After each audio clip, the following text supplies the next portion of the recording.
నిర్మించబడి మన శరీరము ఎంత చక్కగా ఉందో, ఆ శరీరము లోపల ఆ ఆత్మ అనేది అంతకంటే సౌందర్యంగా ఉన్నది. ఆత్మ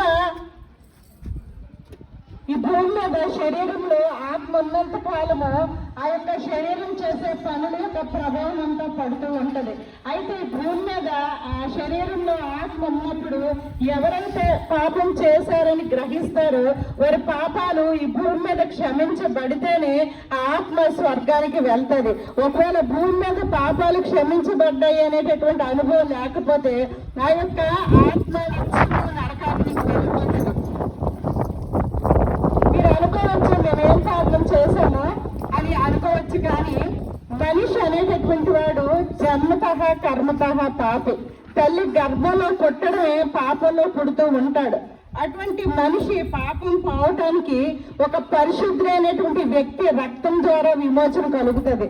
చాలాసార్లు మనుషులు పాపం చేసి ఏమనుకునేవారంటే, మేము పాపం చేసాము, కోళ్లను గొర్రెలను బలిగా అర్పిస్తే ఆ రక్తం ద్వారా విడుదల వచ్చేస్తుంది, విమోచన వచ్చేస్తుంది, మాకేంటి అని అనుకుని మనుషులు అస్తమానం పాపాలు చేసుకుంటూ వెళ్ళిపోతూ కోడిని కానీ గొర్రెల్ని కానీ బలిగా అర్పిస్తుండేటటువంటి వారు.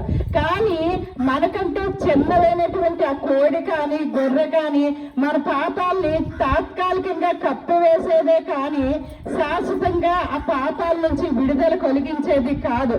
మనిషి పాపాలు శాశ్వతంగా పోవాలని అంటే పాపం లేనటువంటి ఒక వ్యక్తి ఒక పరిశుద్ధమైన గర్భం ద్వారా, అంటే తల్లిదండ్రుల ద్వారా కాకుండా ఒక కన్యకను ఒక దేవుని శక్తి ఆవరించి ఆ కన్యక ద్వారా ఈ భూమి మీదకి వచ్చినప్పుడు అటువంటి వ్యక్తి మానవులందరి కొరకు వన్స్ ఫర్ ఆల్, అంటే మొత్తం మానవ జాతి, అంటే ఇప్పుడున్నటువంటి మానవులు, మనకంటే పూర్వం ఉండినటువంటి మానవులు, రాబోయే మానవ తరం భూమి మీద ఎంతవరకు ఉంటుందో ఆ మానవులందరి పాపాల కొరకు ఒకే వ్యక్తి ఆ యొక్క మానవుల కొరకు బలియాగం అయిపోతేనే సర్వ మానవాళి పాపాలకి విడుదల కలుగుతుంది.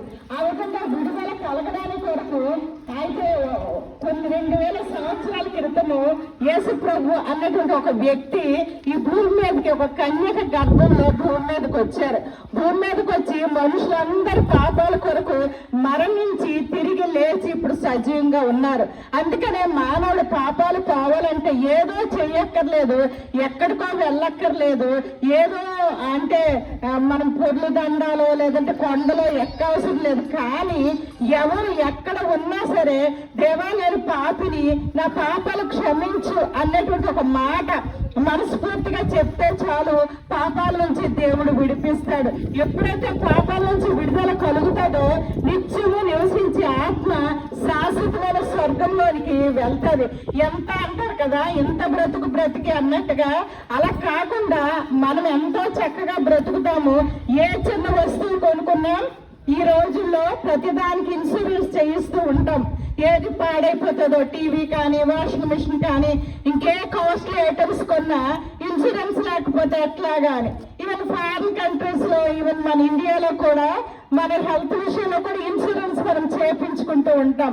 ఇన్సూరెన్స్ లేకపోతే మనం ఎలాగా దీన్ని ఫేస్ చేస్తామని గనక ప్రతిదానికి ఒక 100 సంవత్సరాలు కూడా మన్నను, ఒక 20 సంవత్సరాలు కూడా మన్నని ఐటమ్స్ టీవీ తీసుకుంటే ఒక 700 hours కంటే అది మన్నదు. దానికి కూడా మనం ఇన్సూరెన్స్ చేస్తున్నాం. కానీ మనలో ఇంకా శాశ్వతంగా నివాసం ఉండే ఆత్మ గురించి మనం అస్సలు ఆలోచించట్లేదు. ఆత్మ నేను చనిపోయిన తర్వాత ఎక్కడికి వెళ్తాది అని మనిషి ప్రాణంతో ఉండగా ఆలోచించలేకపోతున్నాడు. మేము విశాఖపట్నం నుంచి ఎందుకు వచ్చామంటే, చక్కని ఇళ్లలో నివసిస్తున్నటువంటి మనకి మనము నిల్చున్నటువంటి భూమి అట్టడుగు పొరల్లోనే భయంకరమైనటువంటి అగ్నిగుండం ఉన్నది. అక్కడ నిత్యము అగ్ని ఆరదు, పురుగు చావదు. గనక ఎవరైతే ఈ భూమి మీద ప్రాణంతో ఉంటుండగా యేసు ప్రభు దేవుడిని అంగీకరిస్తారో అట్టివారు మాత్రమే స్వర్గానికి వెళ్తారు.